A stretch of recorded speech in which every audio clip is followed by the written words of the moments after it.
development of an important new Air Force rescue device, the personnel pickup. In initial testing, a heavy sack is lifted by a hook trailing from the plane. A sheep is harnessed for a live test. Contact is made with the low-flying craft.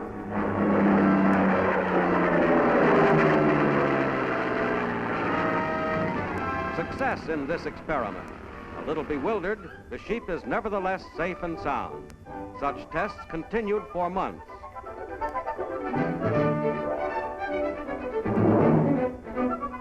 Now, the first human subject. A thoroughly trained pilot picks him up at 130 miles an hour.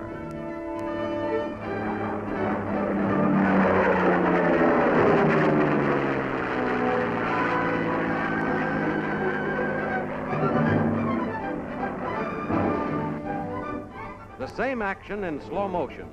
A steep climb by the plane at the moment of contact prevents any bumps. Fully developed, this pickup will rescue men from behind enemy lines and in other isolated positions.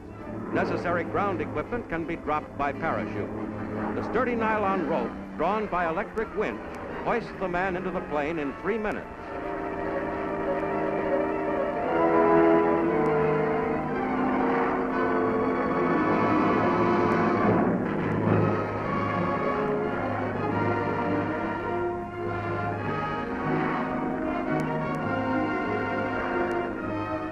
Safe landing, a valuable new rescue technique for stranded airmen.